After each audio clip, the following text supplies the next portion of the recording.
All right, Ellis Cinema back. Another dish. How we doing out there? Good, great, grand, and wonderful. As you see on your screen or your dial, however you are choosing to join us today, we appreciate you. Nosferatu or Nosferatu, however you want to say it. Starring Lily Rose Depp, Nicholas Hoult, Aaron Taylor Johnson, Willem Dafoe, Simon McBurney, Ralph Ineson, Emma Corrin, and Bill Skarsgard. We got music by Robin Carolyn, production design by Craig Lathrop, editing by Louise Ford, director of photography Jarin Blaschke, obviously the highlight of this particular film. We got prosthetic and visual effects by David White, and written and directed by Robert Eggers. Jeez. You think I should have practiced this a little bit more, but we like to be raw here at this show. So before delving into the 2024 version, let's just briefly visit the original for a lot of you younger cats listening. Nosferatu was a 1922 silent film from German expressionist F.W. Murnau. It is an unauthorized adaptation of Bram Stoker's Dracula, and it is often credited as one of the first films to solidify the image of the vampire in cinema. The film is renowned for its eerie atmosphere, unsettling performances, and groundbreaking visual style, particularly the use of shadow and light. Count Orlock, portrayed by Max Schreck, became a symbol of horror and still to this day, with his haunting appearance, a gaunt, bald figure with elongated ears, sharp teeth, and menacing claws. The eerie and haunting cinematography from the 22 version, combined with minimalist storytelling, set the stage for future vampire films. And then, of course, we had Werner Herzog's reimagining of Nosferatu the Vampire in '79, reimagined the story of Count Orlock, played by Klaus Kinski. Boy, he was kind of a whiner. For those of you that seen, he was kind of a whiner, Klaus, whose obsession with a young woman, Lucy, leads to a series of terrifying events. The film follows Orlock's journey from his eerie castle in Transylvania to the small town of Visburg, where his deadly presence brings a plague of death and fear. The film is likewise known for its striking visuals, chilling atmosphere, achieved through a sense of gothic decay and eerie beauty, combining old world architecture with surreal elements. Herzog's direction infuses the film with a dreamlike quality, blending elements of horror with poetic and philosophical musings. Kinski's portrayal of Orlok is particularly iconic, delivering a performance that is both mesmerizing and terrifying. In Nosferatu the Vampire, Herzog plays homage to the original film while creating a unique, unsettling version that combines horror with existential themes. Now, for what we're going to be talking about today, Robert Eggers' Nosferatu came out last year on Christmas. You probably can't see the date over there. I don't even know why I put that shirt up there.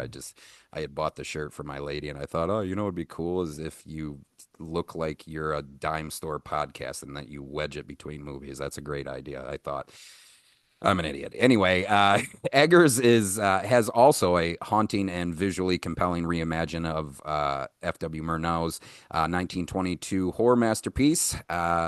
Eggers, renowned for his ability to craft eerie, atmospheric horrors, which with films such as The Witch and The Lighthouse, this version brings a fresh yet faithful twist to the iconic tale of Count Orlok, a vampire whose obsession with a young woman, Ellen, brings horror to a small town. The film stars Bill Skarsgard as the terrifying and enigmatic Count Orlock, whose chilling portrayal captures the supernatural menace of the character. Lily Rose Depp portrays Ellen, the innocent woman ensnared in his deadly grip, offering a delicate balance of vulnerability and strength. And then there's Steve Holt.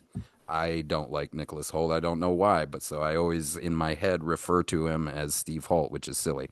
Um, Nicholas Hoult assumes the role of Thomas Hutter, the unwitting catalyst for the horrors unleashed by Orlok's arrival. To me, their performances are compelling and nuanced, each actor adding depth to the gothic narrative. The screenplay by Eggers stays true to the original haunting themes of desire, death, and obsession, while subtly modernizing certain aspects to resonate with contemporary fears. Eggers' meticulous direction instills a palpable sense of dread and isolation, capturing the original film's eerie atmosphere while pushing the boundaries of modern horror. I don't know if I would go that far. I don't know why I wrote that line because I have seen boundaries push much further than that, but we're just going to go with it. The standout for me was the cinematography by Jarin Blaschke. I thought he masterfully captured the beauty of the decaying world that our characters inhabit. Blaschke uses, an assortment of shots, stark contrast of light and shadow, and deliberate framing to create an unsettling sense of tension and claustrophobia.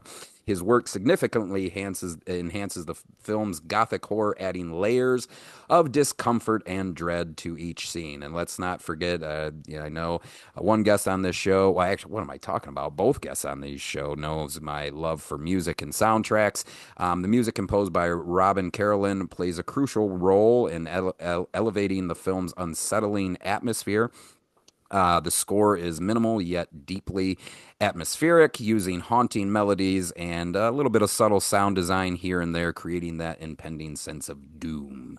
The music pulses with tension, amplifying the horror on screen and underscoring the emotional weight of the character's plight. Another part of the film that I liked was the production design by Craig Lathrop.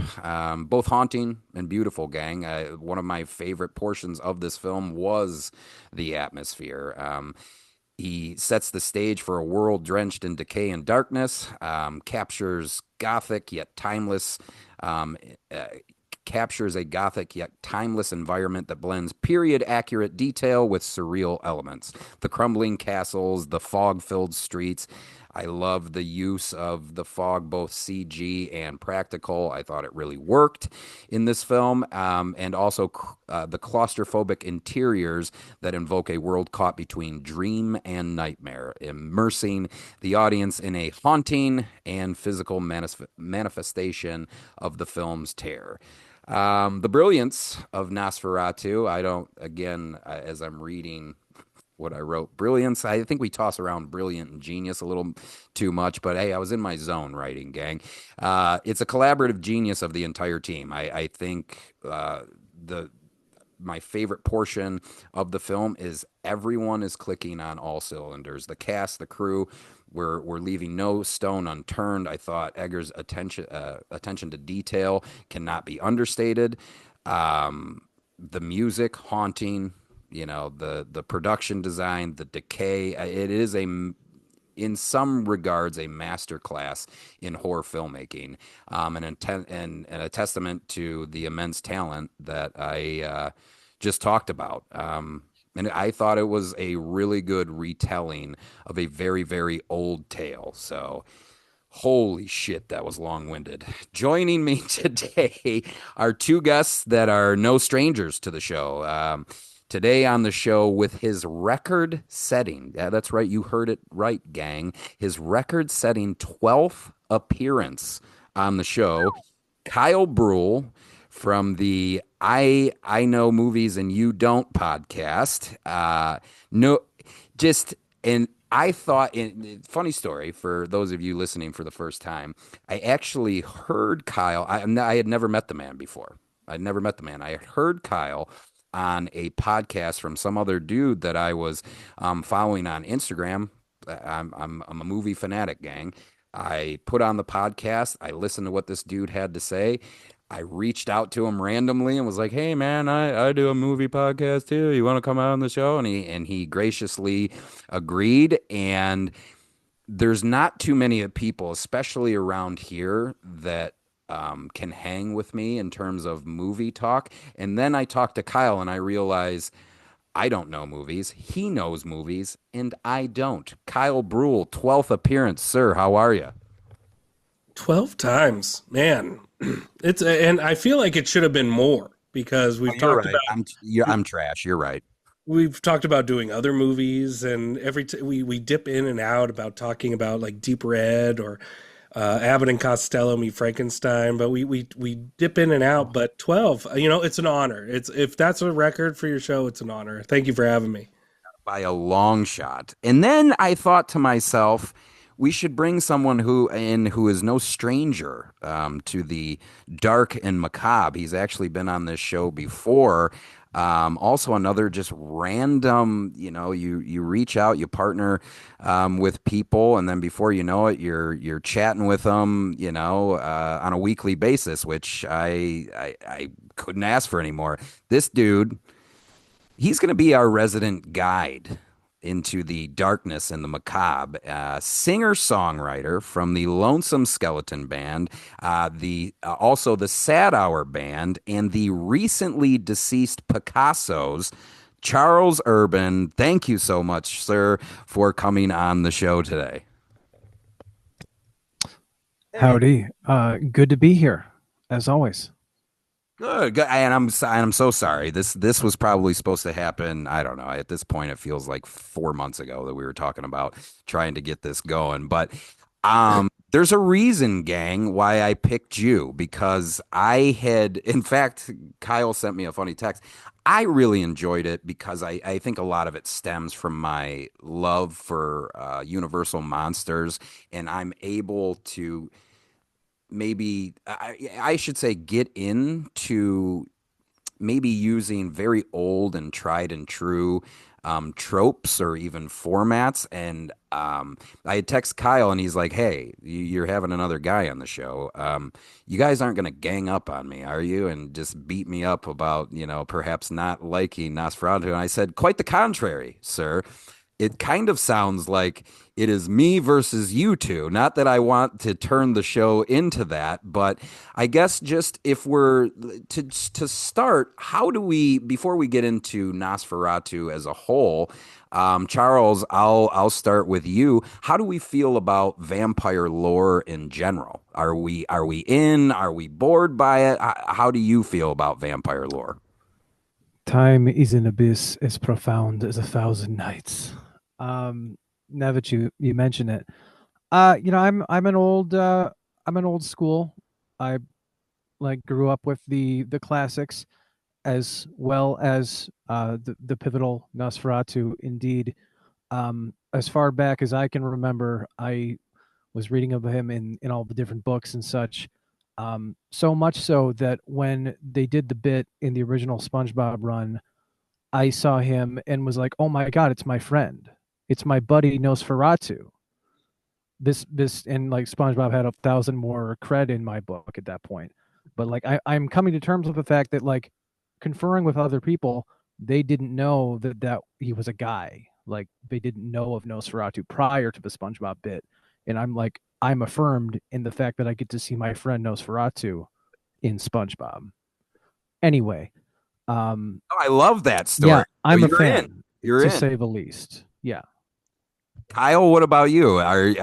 Is it tired to you at this point where you're like, I'm not really a vampire guy. I'm more a creature from the Black Lagoon guy. I like werewolves. How do you feel about the vampires? Yeah, which horror fetish speaks to me, right? Is it the flipper man or is it the hairy wolf man? It's funny. I because my background is in all of cinema. Like I am not a horror aficionado. I'm not a Bollywood aficionado or a historian. I love all cinema, and so I know a little bit about a lot of things, and so I can appreciate most things. And so my background to the horror lore, especially with vampires, I mean, it goes back to being introduced to Bela Lugosi and the original Dracula, Todd Browning's Dracula. There's something seductive, there's something aristocratic, there's something unattainable in that, and I enjoyed that performance immensely. It's one of those that sears into your brain, especially if you see it at a young age. And then you see silent, and then you start to see some silent movies, which I think more people should be introduced at a younger age. Your ability to digest them is much easier when down the line, especially because if you're only immersed in sound, if you're only immersed in linking sound and dialogue to the visual, it will be difficult. It will be almost somnambulent or sleepy, to try and get into a different headspace because it's a totally different realm of filmmaking. And I remember watching the original Nosferatu, and there's something so hypnotic and hallucinatory about it because it is like a nightmare. You are immersed into its visual shadows, and then when I did an episode on it, it made me appreciate the history. I mean, not only the pilfered history, the fact that they just adapted Dracula and just did not give it any reference, which is why it disappeared for a long time. It was almost destroyed because it got sued into oblivion. But the fact that we have it, the fact that it exists, and the history that stems from it, I'm a huge appreciator of stamping and defining a lore. You know, if I don't know if I'm dogmatic to any lore. If you told me this is what a vampire should be, I'd be like, sure, that's your vampire, and you can have your affinity to that vampire. I like it when things evolve. I like it when things change, and so I like that there's a foundation. I like that there's an understanding. It comes from Bram Stoker. It comes from that novel. It comes from Nosferatu, Dracula. But the fact that we can dip in and out and have variations and interpretations from like Catherine Bigelow's Near Dark or Thomas Alfredson's Let the Right One In, I like things that take something of that lore, your understanding of it, and twist it, turn it. I can appreciate it all. And so I like the classic, but I also like when things can be reinterpreted. And so I think I don't think anything's off limits. I don't think anything's sacred, and let alone lore or dogmatic rules to lore. And so I appreciate its foundation, and I like it when it changes in the future. Yeah, you said a couple of things there. One, so there is an age difference between my partner and I, and the first silent. 17. Yes. Don't tell me how to raise my girlfriend. I would appreciate it if you don't do that. So what I'll say is, she watched her first silent film ever was Nosferatu. We watched it a few months ago. So we actually did back to back to back. We went and saw Nosferatu, I think, on a Sunday. Friday we did the silent film. Saturday we did Herzog's, and then we went and saw this one. I I'm sure. Truthfully, I think Herzog's is more challenging, because as compared because it's longer. This one's also longer, and I think it's an easily digestible silent film as compared.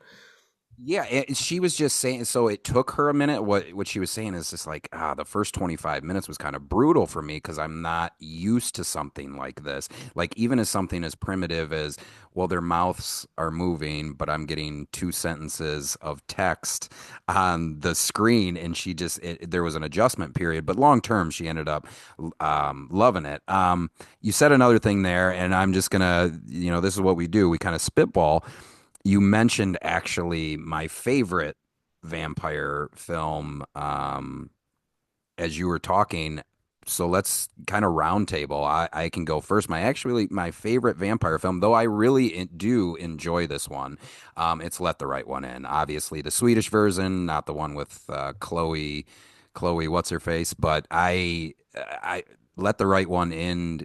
Still, after all these years, I can put that on and go, yeah, that's my favorite vampire film. So, Charles, what about you? If you have any response to what he was saying, or just kind of your favorite vampire film, you know what? I'm going to throw in there too. Let the Right One In and Stakeland. I know that's kind of a random one, but I do like Stakeland. So, Charles. Um, yeah, I'm just gonna keep pace with that. I would say two different schools here. My favorite vampire film versus my favorite Dracula adaptation. Okay. Because to me, I think it's like largely different worlds. But favorite vampires, I mean, it's hard to go wrong with the What We Do in the Shadows, the film, of course. Yes, of course. And As it by the is, way, I just want the fans to yeah. know your cover of Norma's track this Oh, Saturday at the coffee shop. Amazing, bro. When like I in this, I wish my partner was here so she could confer this. As soon as you started talking about it, I'm like looking at her going, no fucking way. No fucking way is he going to do this. So just random. That was amazing, sir. I Absolutely amazing. appreciate it. It was the least I could do, to be fair. I'm I could do a sorry. I'm little more and sorry. actually learn it better for myself. Anyhow, But yes, that film is so great just because of how much it references, and having seen years and years of vampire films like your Salem's Lot, like your Nosferatu, like the Bram Stoker's Dracula, that it's richer because of all of that, because each character represents a different era to me. And that is why it's like kind of getting your everything in one bite, so to Yeah, speak. that's a Um good point.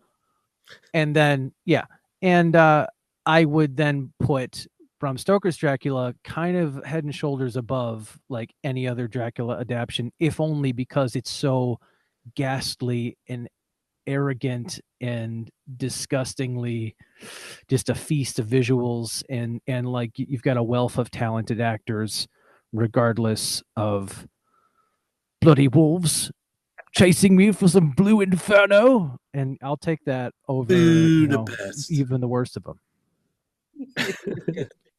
you know. Uh, I like the I'm word arrogant for describing Bram Stoker's because, I mean, what an adaptation. It is Yeah. over the top. I mean, it's expansive.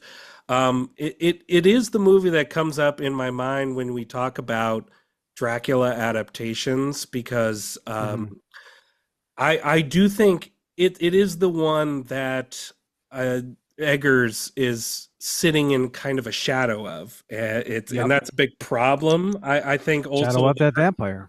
the shadow of it, all of it. It is also the Herzog version as well. And I don't want to like start immediately Mm-hmm. going after Eggers. I think it's that mixture of those two, and they're so prominent, they're so powerful, they're so visually instructive and original that it's hard to follow that. It's hard to follow those kinds of adaptations and interpretations.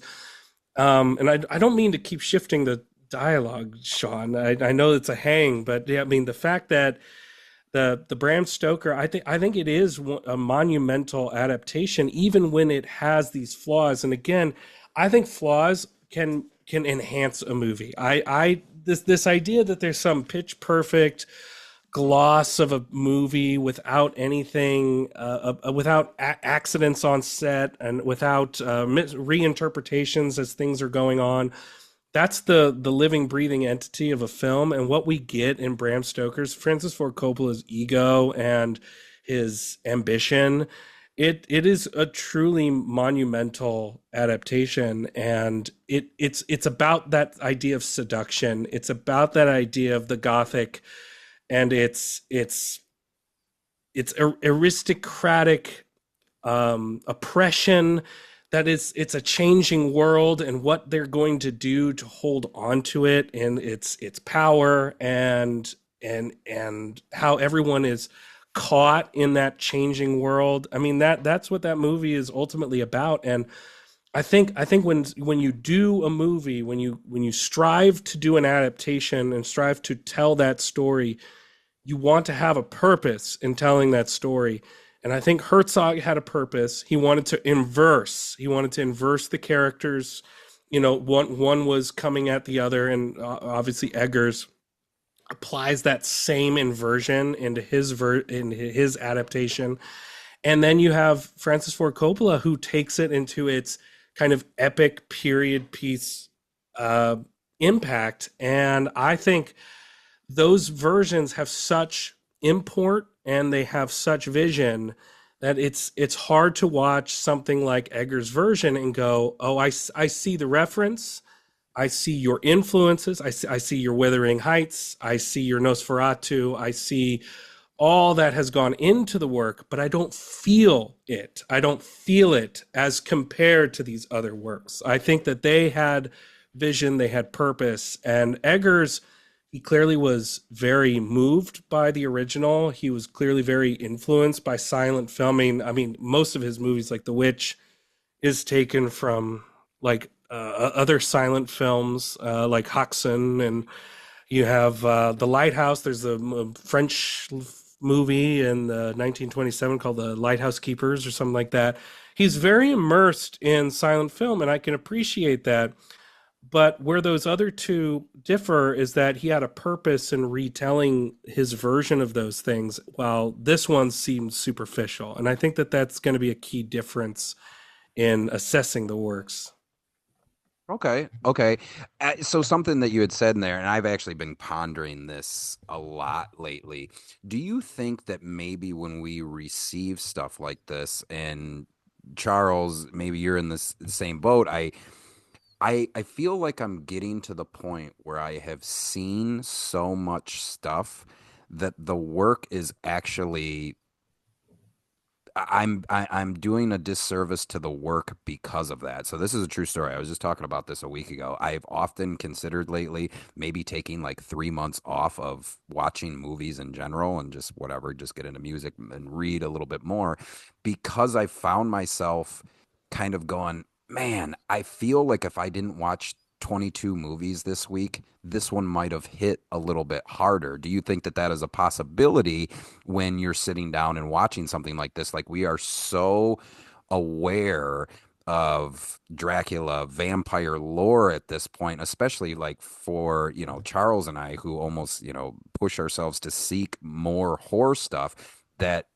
unfortunately we just do a disservice to the film in general. Are you getting that? Where is just me being crazy?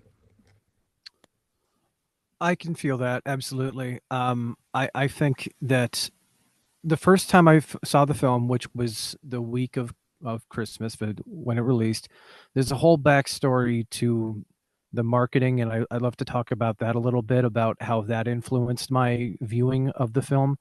And my God, my trials and tribulations trying to get one of those popcorn buckets.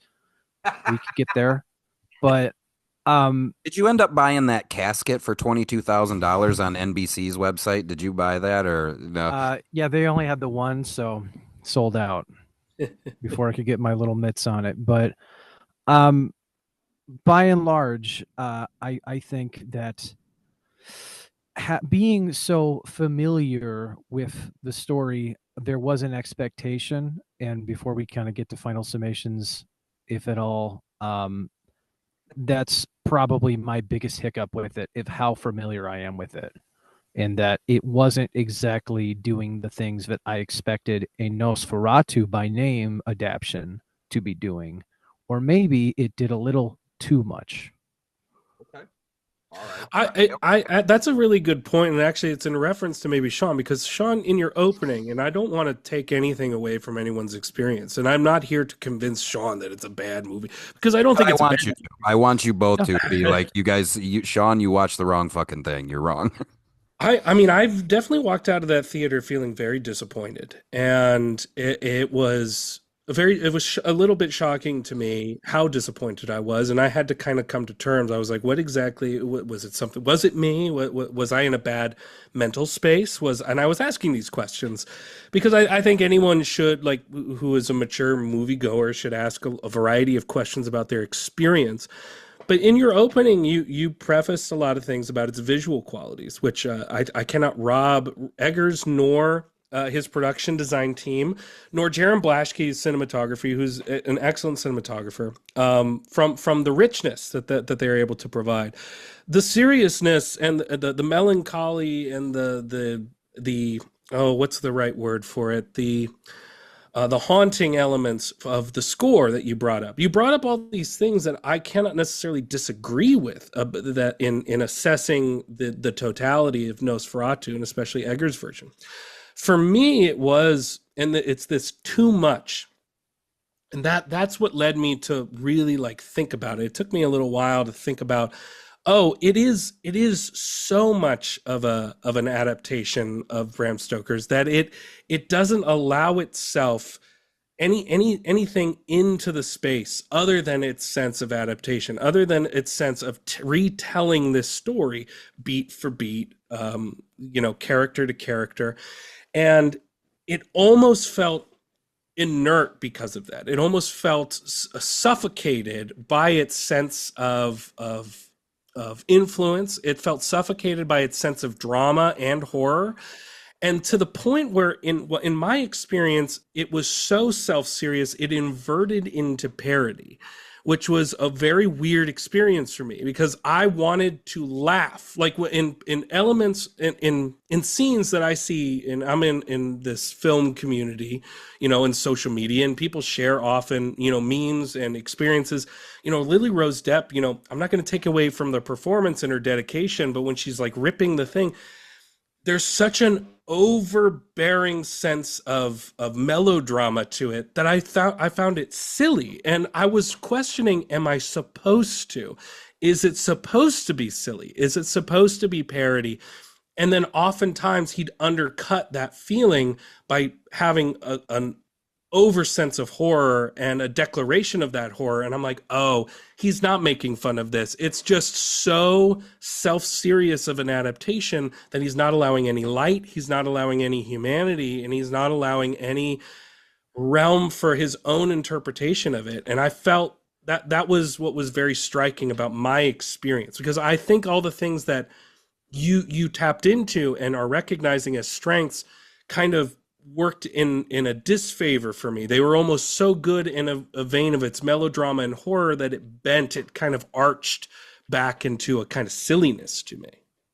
Yeah, no, I love I I I love everything that you said. I guess and that kind of circles back to what I initially asked you guys, if we have gotten to the point where we just keep expecting more and more. So you had said something like, if we do the one-offs, the let the right one in, the stake land, and we're just kind of running with vampire lore in a different direction, that can be its own thing. Whereas I guess what I found myself in, and yeah, there's moments of Lily Rose's portrayal of Ellen that Well, I don't mean to only hone in on her. I think like Aaron Taylor Johnson is in a totally different movie than He's everybody something. else.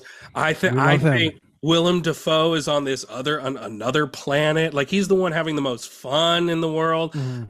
I just think there's a variety of inconsistency to the performances, and so I don't mean to hone in on her where it kind of arches into overstatement. I think a lot of them have the same problem, but for different reasons. Sorry, I keep interrupting you, Sean. you're good. In fact, this I want to see both of your faces as I say this. I actually thought, with the exception of Bill, Aaron's performance is the best in the film. The reason why I think this is because it does take me back to those older films where I'm like, this is so over the top that, like, some of his dialogue, and we need to show some love to Aaron. Out of any character that gets fucked in that movie, it's him. All he does is open his home to these people, and before you know it, his kids are getting tossed to the ground with bite marks in the neck and everything. But besides what, Like juice I, boxes. Yeah. I really do. I really do feel like, I'm with you, Kyle. When he first started talking, I went, this is different than anybody else that is on screen right now. Like, this feels just Mhm. very grand. But by the time we were midway or even into the third act, I'm like, this is reminding me of a time that no longer exists. I guess is I was able to finally push myself into, this is no different than watching an Abbott and Costello film, or at least films from that era. And I ultimately kind of, it jarred me at first, but then by the time the credits were rolling, I was like, he fits the best in this particular adaptation. And everyone that I went with a group of like 9 people. They were like, he was obnoxious. Like, it didn't feel a part of the I mean, tone. they're not wrong. So- but like that again, like I think I was able to force myself to just be like, no, man, appreciate that we are, if it okay, so maybe this will make better sense. If it wasn't called Nosferatu, I may have a completely different take on how he chose to portray the character. But because it was, I think ultimately, like, it ended up working for me. Now, if he was playing that in Stakeland, I'd be like, this is weird. Like, this doesn't fit for me. So, and again, as Kyle knows, and Charles, you will soon learn, like, I'm not a smart person. it's why I ended up just liking this movie so much because I think at the end I was like, as far as a modern retelling goes, there's worse things I could watch. Now, I do have a problem, I think, with some of Eggers' decisions as a director. I did with The Witch, I did with The Lighthouse, and there was a couple times I did with this. But as far as a retelling, reimagining of this story, I just ultimately thought it worked for the very things that I was talking about in the beginning because it plays like a classic to me. Like to me, it's way more classic than it is modern. And I was able to, I guess, on some level, transport myself back to Bela Lugosi and like I really loved Bill's performance. Like I, even though he's what is he speaking Dacian half the film, just some dead language, whether it be the throat exercises he did to prepare for it. I like that because it did feel, I don't want to say cartoony is not the right word, but I just felt like both of those performances fit in this particular film. If anything, and I liked Lily Rose too, but if anything, it was kind of her. Well, actually, if I'm being honest with both of you, Steve Holt is what brings me out of every movie. I keep saying Steve Holt for people that have seen Arrested Development, but I just don't like him. Nicholas I, Hoult. I, Yeah. I just, Hmm. I don't like his face. I don't like anything. The fact that he's in Mad Max Fury Road upsets me every time I rewatch it. I just, I, I'm just not a fan. But anyway, I pull back. That's why I'm saying some of the things that I did in that intro because you're right. It started out with me. It started out, I definitely had question marks going, but by the time we ended, I view this no different than a Universal monster movie at the end of the day. That's how I ultimately ended up viewing it. And as we know, Universal monster movies aren't, they're not the most technically sound. They're not the most, wonderfully acted in this, that, and the other. And that's why I ended up liking it a lot. Everybody else that went with me, I think there was only one person that was like, "Hey, that was awesome," and the rest were like, "You wasted my time. Why did you drag me to this?" So, but anyway, that's my rebuttal to that, and I can't even necessarily disagree with anything you said. But one thing I will say about Lily Rose Depp, if if she wasn't playing Ellen, I actually think she turned in a real above average performance for that particular character. Just a thought. Well, she's dedicated. There's no denying that, and maybe this is an interesting way of talking about performance, intention, and how everything is supposed to come together. Because that is Eggers' job. Eggers' job is to mix his tones, his intentions, and bring everything into cohesion. And the Coen brothers have said the hardest thing about directing is tone, is to remain consistent. And talk about filmmakers who dip in and out of comedy, irony, and drama, at any given moment in a lot of their movies. They said that it's that balancing act is very difficult. And so Eggers, I think, chose not to have a balance act. He removes a lot of the humanity from it. It is essentially, and if I'm going to, tap into his intention and see what he's doing in a sense of his artistry and his intention, it's to immerse us into what you're saying is kind of a classic tale, but it almost feels like it's from the monster's perspective. It is from a very heightened, nightmarish, surrealistic interpretation. It's all mood. This is consistent in Eggers' work. The Witch is all mood. Works better there, in my opinion, because of the kind of like haunting implications of religious paranoia of its time, and what do you do to your mind and your environment when you lean into it in that way. Same with The Lighthouse. It's paranoia, it's isolation, it's this loneliness that brings about And you could say repressed homosexuality. All of those things dip in and out of the tale of and they're very focused. Like that one's one family. Um, then you have the lighthouse. It is two people, trapped in with each other. It's almost imprisonment into their minds. When he starts getting more money and broadening out and having more elements, I see him having a problem. I see him having a problem. The Northman was a big problem for me, even though it's a pretty typical vengeance tale. I mean, it's almost Shakespeare done in Norse with Norse history and mythology, and it just didn't work ultimately for me. I think visually, technically, captivating, but there was a lack of soul and a lack of humanity, which again, you could say that that's his purpose, is he doesn't see anything about the totality of vengeance having any stroke of humanity within it, that it has been gone from the very get-go.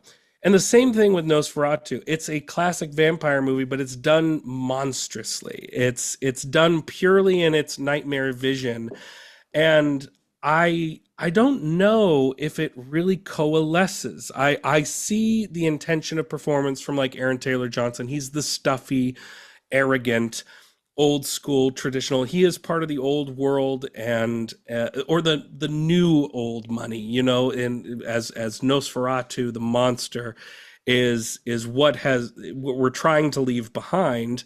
This aristocracy that's an oppression on the lords, the noblemen, the bloodlines of Europe. And I just don't know. Again, it comes back to intention, it comes back to purpose. And maybe I want to hear Charles what he has to say in his familiarity with, of these adaptations, and if you see any cohesion, or were you also put off by the the differences in performances, the kind of overemphasis on horror and mood. I do think that Eggers, the longer he stuffs us into it and suffocates with us in that arena, it actually doesn't translate well in the longevity of the experience. I'm actually curious, Charles, what you think. I think it kind of suffers by the obligation of adaptation, in that it plays very much like a theater play, because if you know the little bit of the history of Eggers' love for Nosferatu as a piece, he like wrote a play for it, and that was his first, I guess, directorial experience, was doing a local production of Nosferatu adaptation. And as a director, I love Eggers, and seeing The Witch those years ago, first time in a theater, only having seen like a trailer for it, and then being blown away by just the disturbingness of that film and how deep and dark it gets into the occult atmosphere of it. And as a historic, one of my first school projects was on the Salem witch trials, so that felt affirming to me at that point in time, um, to see that done so well. And then The Lighthouse, very similar stories that I appreciated, that the New England Lovecraftian drama of it, and like paying homage without like directly name dropping. And then The Northman, similar thing, like you know what you're looking at, but you're not really sure what you're referencing. And the fact that Nosferatu is the brand name of Nosferatu, no less, there is an expectation. And I think that was my initial hiccup with it. But I was excited that Eggers was putting in the time and effort to do a Nosferatu adaptation, thinking, I'm like, is this going to knock my socks off? Is this going to be the craziest thing I've ever seen? Because each time I've seen this director's work, I have been transported and impressed with just how nitty gritty and bizarre and just uncomfortable I feel watching the films, which is, as a film enthusiast, it's generally what I want, because by and large, and to say what you're saying about the universal monster of it, those are my comfort food. That's like my mac and cheese. Like, I love to put those on and just enjoy it and absorb the vibes of the vintage tones, the very slanted dialogue, the things that you expect. And I think that may be what I came away with this. Having the expectation of Eggers' work previously, loving what he had done and how weird it was, I didn't think this film tried to be weird enough. And by the time of credits roll, and we're at a place that I have seen time and time again, thrice prior, if we're including the Doug Jones adaptation, which I actually got a screener to see a couple years ago. I met the man. It was a great experience. I was like, this is all too familiar. And I think that was what was most disappointing to me is by the time it happens, and I'm like, I was waiting for the rug pull and I was still standing firmly planted, waiting for that moment of him to show us, like, this is why I did this. And other than the beautiful visuals, other than the, play like atmosphere of performances, neither here nor there. I have a note actually because I watched it last night. One of my notes was, this is the best Aaron Taylor Johnson has ever been. So take that what you will. You didn't see that coming, but the point is that I, as a fan of all of it, came away feeling less than satisfied, if only because I expected a grandiose, like, this is my statement and this is why you get this guy to do this job. Because and like I said, the duty of the obligation of adaptation, in that he wanted to do right by not only the novel but the films, and I think that is where we kind of get this stuck in the sand.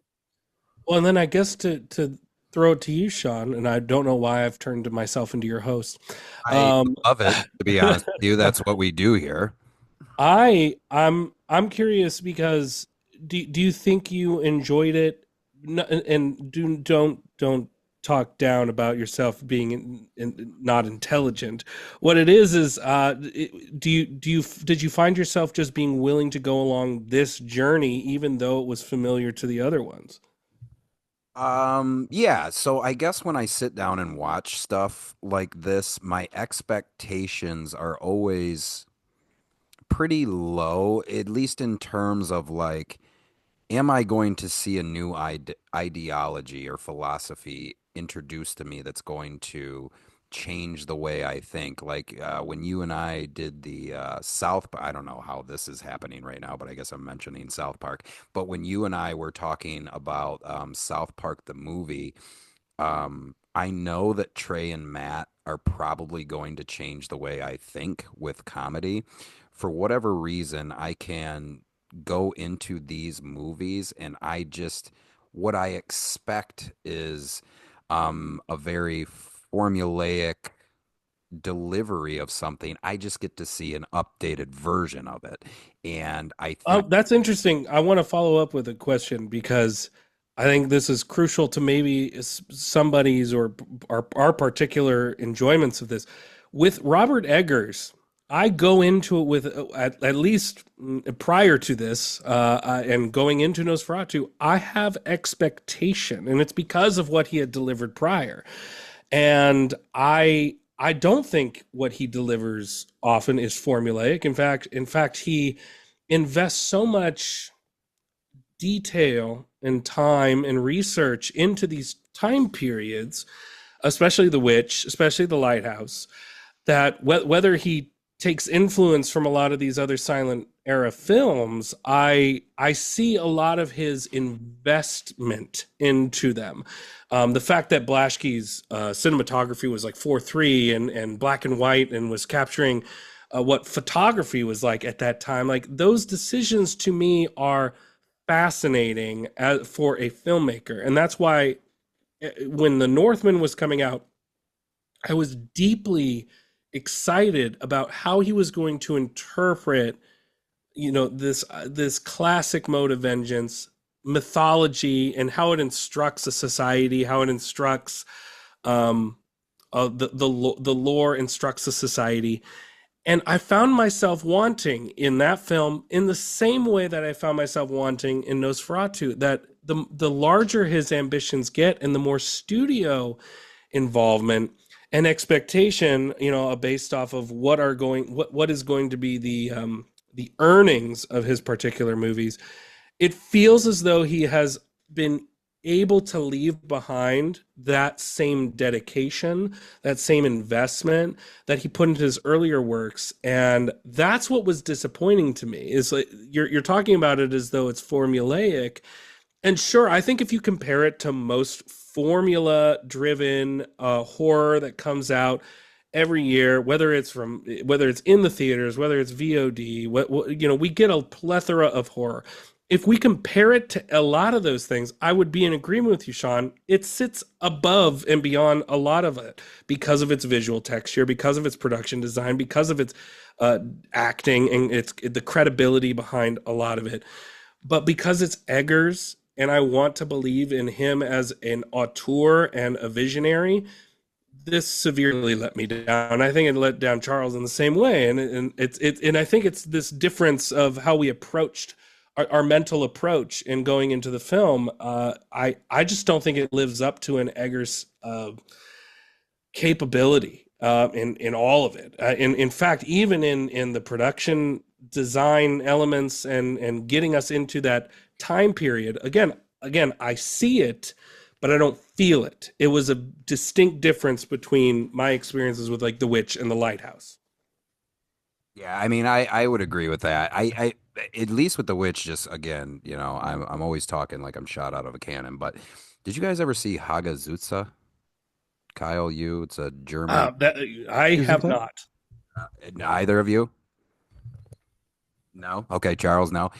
Watch that. I watched Hagazusa before I saw The Witch. So when I saw The Witch, I was just kind of like, this is this is fine in comparison to Sure. that movie because I found that it's a German film. I want to say, I mean, I would pull it up, but I want to say maybe 2009 to 2012, one of the two.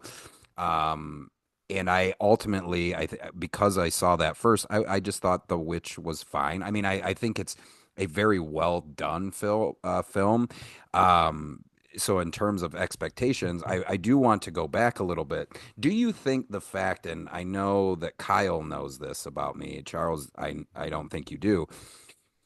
Are you guys watching the trailers for this stuff as you're going into it? So there is even, it could be even the smallest expectation because me, when I found out that this movie was coming out and me just being the horror fan that I am, I walked out of the theater during several movies when the trailer started to play because I don't anymore these days. I don't want to have expectations at all. And when I walk in blind like that, more often than not, I'm not going to say it's 100%, but more often than not, I'm like, all right, that I really enjoyed that because I didn't have a clue. Like, I had a buddy of mine, and I plan on seeing it this weekend, hopefully. But Mickey 17, he said the trailer showed him everything. I walked out of the theater twice on two different movies when the trailer for that started to play. So I don't have any thoughts or feelings going into it. I sit down blind and I let it ride. Same with Honora, Kyle. I obviously I had heard it in the circles that the three of us run in. I had heard of it, but I didn't know anything outside of the fact that it it had to do with essentially an escort, a showgirl, and I watched it and I was blown away. I was blown away because I had zero expectations. And there's a part of me that feels like if I would have saw trailers for that, it might have lessened the impact that it had on me. But yeah, I don't know where the hell I'm going with this other Well, than it's a good question, That's a and good I point. actually respect your removal from trailers because I see about two movies a week in the theater, and I go on time because I'm stupid and I should just put the time difference of the trailers. And I'm a little tired of trailers. And I do agree with you. I don't know. I don't necessarily think it had anything to do with my own investment or my own preoccupations or my own ideas of what I was going to get based off the trailer. But I did see that trailer many times. And so I don't know. There's something to it. How do you feel, Charles? Well, I think there's something so special about this particular trailer in that, yeah, I had seen it a lot leading up to it. but the most compelling thing was that they did not show the Count at all. Like, it was alluded to, we never got a full disclosure of what he looked like up until even the movie's release. Like, there was not a picture online to be found. And like, I'm part of all sorts of groups and Instagram posting accounts that could very well have spoiled it for me, but up until actually seeing the film, I didn't know, which I think is a great motivator to see the film the way that I did, but also I think just a testament to this film's the marketing, which I think led up a lot into my expectation of the film. And if we can get into that a little bit, um, the fact that they had those popcorn buckets, those godforsaken sarcophagus popcorn buckets.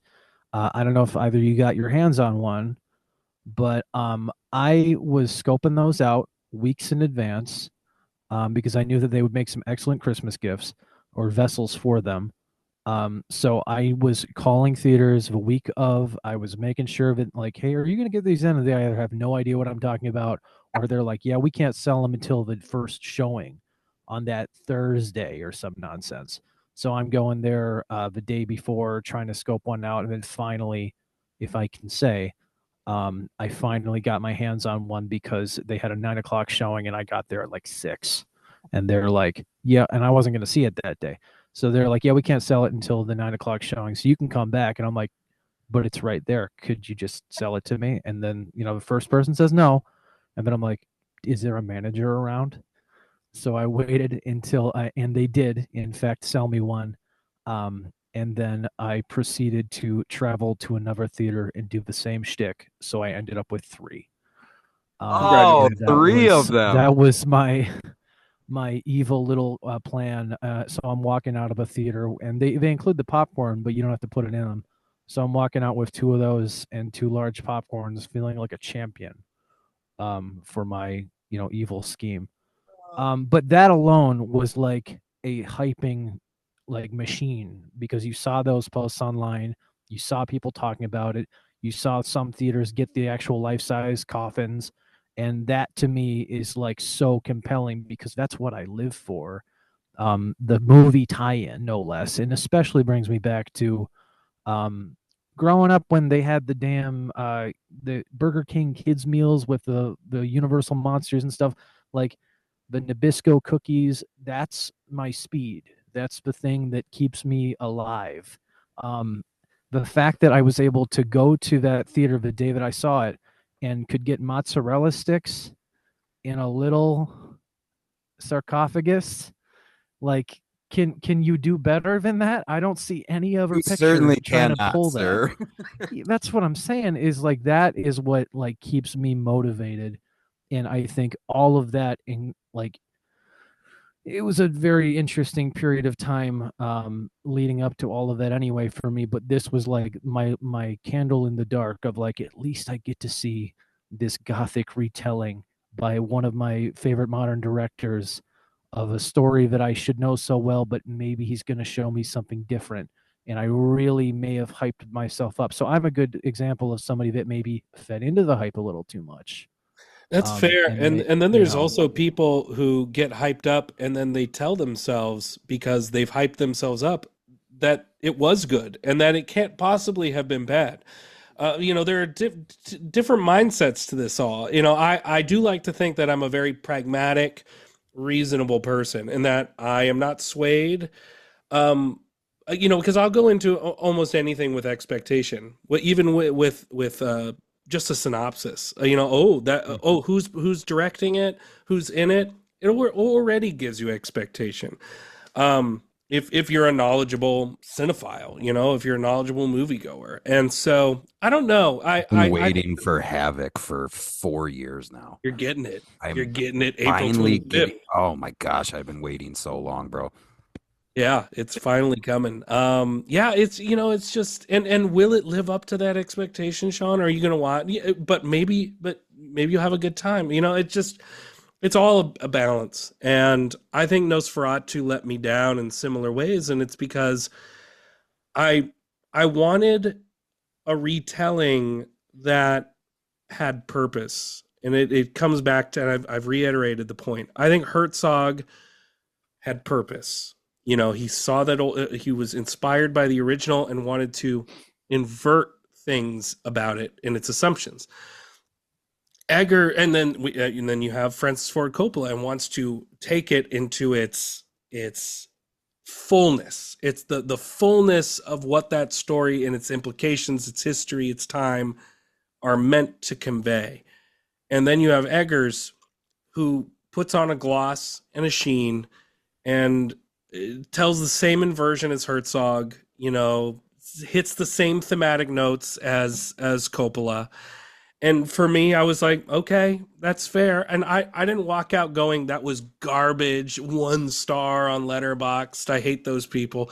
You know, I try and assess a work for its totality, and I think it's a competently made work. It's not completely botched in a sense of performance, but it is a work that I do think is hollow in a weird way that I think requires a bit of humanity and psychology to bring us to if you're going to make something completely immersed in inhumanity and monstrousness, you have to have a little bit of a counterbalance, and Eggers just dropped the ball in that.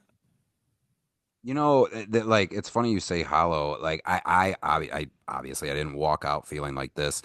I did walk out of Companion feeling like it was hollow though. Like there was something, I don't know what it was for those of you that are listening or you two. If you've seen it, that's what I felt like walking out of Companion. I was just like, yeah, but dot dot dot, like yeah, this worked here, but I don't know if I give a shit about the main character. Like there's this whole thing. I don't know why I'm derailing. So anyway, we are gonna That's how I wind felt down. about the Wolfman. Oh, don't get me started Don't on get the me Wolfman. started. Yeah, don't get me started. If you Yeah, literally, and here's the thing about Wolfman, if you would have called it anything but Wolfman, I thought I would have been fine with it. But sure. oh, I would have been. got it. Nothing happens in that movie. I was actually really impressed by how much they designed a script to have nothing happen. Like they would go to the barn, and I'm like, okay, they're out of the house. They have to keep going now. And then they somehow made it back into the house. I was like, okay, guys, That's really bad design. Where's the wolf, man? For That's all real, I like want to know. yeah. Um, so there is a couple things in closing that we're going to talk about, and by in closing, and this is probably going to take us fucking 15 minutes to get through, but it's fine. I'm having fun here. So out of the three, how do we rate them? Charles, I'll start with you. How do we rank them? Even though it's kind of weird to me, I don't. The older I get in life, it feels weird to me to come up with like a list. Like, and I know Kyle's the same way. Like, it's very hard to say what my favorite movie is anymore. Like, it just kind of to put, No Country for Old Men over Jaws, it feel like it's and I don't know, it just doesn't feel right anymore. And even though if you'd asked me 15 years ago, oh, name your five, and I would, rip those off. But now it feels, I don't know, there's something about it. But since this is the same story, how are we going to rank them? Kyle, I'll toss it over for you to start it off. We'll go Charles, and then I'll give you my take. So how do we feel about the three? It's hard. It's especially because the original is a masterpiece. Like it just in the silent era form and utilizing its techniques, utilizing its shadow, its visuals ability of storytelling. It's a masterpiece. F.W. Murnau is one of the most influential German expressionists, and it's unfortunate he didn't live very long. I think he died in a car accident with his gay lover. I think was he was very openly gay, and it's unfortunate he didn't survive it the time period because who knows what he would have had an impact in say the B movies and noir era. That he could have had a great sense of visual control on, but I don't know. I have a huge fondness for Herzog's for some weird reason. I might rate that first. And I think it's because of putting Lucy in a much more controlled state of the story. I think that there is a lot to gain in interpreting it in that way, and especially in that battle of seduction between um, Nosferatu and Lucy. I there's something about that that sticks with me, and there's something eerily haunting about how he retells that story. I think I would put them in very close. Like that would be first, and then the original would be second, and then this Nosferatu would definitely be third. Charles, what about you? I probably sit in that same boat, if only because of how um, perfectly final the Herzog film feels. I go back to that one more than really any of the other adaptations. Isabella Gianni is just captivating in that film.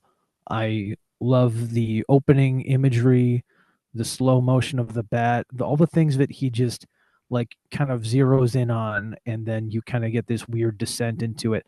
And then that characterization of the Count, who is Dracula in the film, which I think I take the biggest issue with this the new adaptation. um, that's what's so strange is that we're calling it Nosferatu, but we're doing all the things that Dracula is. And I know it's hard to divorce the two, but I think maybe that's my biggest issue with the modern adaptation is that if you had just called this Dracula, I might give it a lot more leeway. But the fact that we're going as far as to call it by the name Nosferatu and not Nosferatu the vampire, but by its God-given, or should I say, 22 version, we're going to go that far. That's a whole aesthetic and a style and a character that Max Schreck clearly created just based off the graces of I don't know what occult ritual. But the fact that they were able to pull that off then, and now the modern adaptation, I think a lot of people get hung up on this mustache. The I will Dr. say Robotnik. He's Dr. Robotnik's dad in it's a Sonic the question. Hedgehog 3. And somebody, I love the memes where you see the Jim Carrey face and they're like Nosferatu. Yeah. Um, but isn't it odd that Eggers, being renowned for being a stickler to tradition and originality, or rather, true to life adaptations, historical accuracy, that yes, I understand the want and desire to make it look like Vlad Tepes. I get it. I understand. But that was Dracula, and you were doing Nosferatu, my friend, who, if we're not going to go into the rat like parody, and that's clearly the intention of the original FW film, why are we going so far into the Dracula mythos? Neither here nor there. Yeah, especially with how Um, much rats are used in this movie as well. yeah, That he that is the rat Dracula. Yeah. this idea of the plague, that weighs so heavy on the original, like the Spanish flu that happened only 4 years earlier.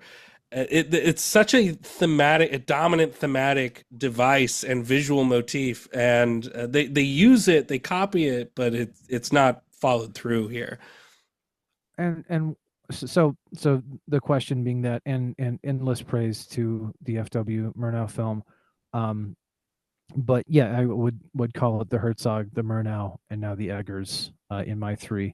And one last little criticism for Eggers, if you will. um we're talking about historical accuracy. We're saying that this is Nosferatu. This takes place in where? Germany. Why is everyone English? Yeah. Because we've had an English speaking Dracula cast, and the book tells you that they're going to England, and that makes perfect sense, and I don't have issue with that. But we're in Germany. Hmm. Why did he need a boat? I'm just Well, asking the questions. I just have questions. Well, I think I'm That's all. actually going to surprise you guys. I actually will do it in order. If I'm being honest with you, I would do 22, 79, 24. I I Great like ranking. I like all of them. Beautiful. I just it there was, like I said, I think I'm able at the beginning of the show. I think I'm just able to kind of I don't I'm not looking for anything new when I walk into this particular film. I mean, it'll be fine if, if technically we've improved on some things, but ultimately I think that's why it hit for me. I thought the performances were good. I thought the look was good, but to me, I think if you're not a cinephile, but you've seen all three films, you might go three, two, one. You might go back to the other way because you may not be familiar with these types of films. But that was a great weekend for me, boys. I watched the original with my partner. I watched the Herzog, and then I watched this one, and I was just like, this is great. Like I don't know. I would do one, two, three. Um for all different reasons. Like I think still to this day, I may say Skarsgard's portrayal. It it's easy for me to say that it's my favorite, but I think that Max is just doing a lot more with very little. But I walked out of the film and I just thought collectively they're all good. I would recommend them to any horror fan or just a movie fan in general, because I just think that they're all good films. But Kyle and Charles, you just gotta go no expectations, fellas. No Might help. expectations. Might help. I know that I'm glad where this conversation went. We hit on some things that I wanted to talk about. As your host, whiffed on some things that I wanted to address. But seriously, guys, thank you for coming on the show. This was actually, not that I didn't think it was going to be fun, but great time. It's fun. It's actually refreshing to disagree with more than one person and not feel like I'm being personally attacked. I don't know where we decided to take that turn as a culture where it's all or nothing. But I would love to have both of you guys back on again. I know that we have talked about possibly doing Abbott and Costello, the three of We gotta us, do that but Wolfman. we can do Oh Wolfman. boy. But I just wanted to tell you thank you, thank you, thank you. And I hope you guys will come on the show again soon. Please, Absolutely. No, anytime. yeah, yeah, yeah. No, thank you, Sean. I agree. I just want to say, because coming in, I was like, you already said, I was like anticipating getting bullied, because I don't like being the negative person exiting the theater. When I came out with a good portion of my family and my wife, I was the one who enjoyed the movie the least. Like everybody else, I had my brother, one of my brothers was like, I loved it. And then another one was like, it was pretty good. And my wife was like, I liked it. And I was like, I didn't like it. And then we were talking about it and she's like, how would you rank it? And I'm like, I don't know, 6 out of 10 at most. And she's like, oh, that's what I would have given it. And I'm like, oh, okay. So we're just on the different angle of like, you're a 6, but I liked it. And she's like, oh, I realize that there are problems, but I enjoyed watching it. And I said, that's fair. I think I don't like being the negative person. I want people to enjoy most of their cinematic experiences. And I never want to enter an online sphere or a podcast to be like, I'm gonna yuck their yums and I'm gonna take away the enjoyment that they have out of something.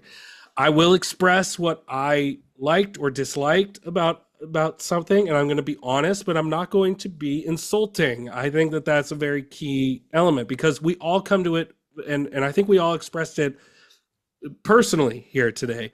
It's like Charles said, I was disappointed because of such and such things. This was my experience, and I did the same. And Sean, you said I enjoyed it because I connected and I honed in to these particular qualities. That's what's beautiful about movies. It's beautiful about the experience of movies is we can all have different ideas, experiences, interpretations, translations, and thank you for allowing us to, expose all of those today. So thanks for having us. Thank you, guys. Real quick Of before I course. let you go, go ahead and plug where they can get you on the bullshit socials. Before we get out of here, Charles, you first, because you got tons of hooks, my man. You got tons Oh of hooks. boy. One last thing I will say that I did just rewatch this film last night, and I will come away with it with one more final take in that although I don't think it's the perfect Nosferatu remake, it's actually a very faithful Faust remake. Mm. And if you see, there's plenty to glean from that. You can find me on my personals, just spooky underscore Charles, and that links you to any of my music and art. I'm at Wicker Casket. For my art stuff, I'm at, oh boy, three different music pages. As Sean mentioned, the deceased, the Picassos, all one word, Lonesome Skeleton Band, all one word, and then the Sad Hour Band because someone else took the Sad Hour and I can't just have without the band. But that's not part of a name. That's it. Kyle, you? Nice Faust pull. That's a great F.W. Murnau movie. If you're gonna go down this road, you got to do it. You got to watch these older movies. That movie is phenomenal. And I mean, because most people just talk about Nosferatu and Sunrise, but Faust is a great film. Um, yeah, you can find my show. It's I Know Movies and You Don't, and it's facetious. Sean keeps saying that I know movies, but it's just a film history theory podcast, and we're now in season 11 coming out right now, and so we're over 500 episodes. It's been a great project, and so you can find like on Instagram at IKMAYD. Just the and that's really it. I'm not really active on Facebook. Instagram is where I share everything. You can follow the show on Apple Podcasts or Spotify or wherever you listen, and we'd appreciate you checking us out. You don't have to start at the beginning. You don't have to start at any particular season. We've done 10 seasons. Sean's graciously been part of it many, many times, like No Country for Old Men or RoboCop or Abbott and Costello Meet Frankenstein, which we have talked before. But yeah, you check it out. We'd love to have you. And right now we're doing cult movies. Son of Cult Flicks is what it's called. Episode came out today. Strange Brew. On Friday, I think it's Funeral Parade of Roses is the movie that's coming out. So that's what's going on. I love it, gentlemen. Thank you again, and hopefully we will talk soon. So have a good day, fellow gentlemen. Thank you. All right, so we are going to get Charles and Kyle out of here. What a great show, gang! What a great show! Like I knew that it was going to be good and it was going to be cohesive. I just sometimes you never know how, you know, well, two people that have never met with each other, they just know me. It could have steered in a different direction, but that was fucking fantastic. I had such a good time. It's nice to be able to explore movies like this with people from all over the country. You got Kyle, 2,900 miles away in California. You got Charles, a couple hours north of me. And this is why I do it, gang. Like, yes, it's fun to talk about movies, but I love hearing new perspectives. That's why, I thought for this in particular, especially after I heard kind of how they felt about it in comparison to me, I was like, that's the show. That's the show right there. I want you to come in and challenge me. And they did. Like, I definitely there is there are things that both Charles and Kyle said that it's like, oh fuck, like I wish I didn't.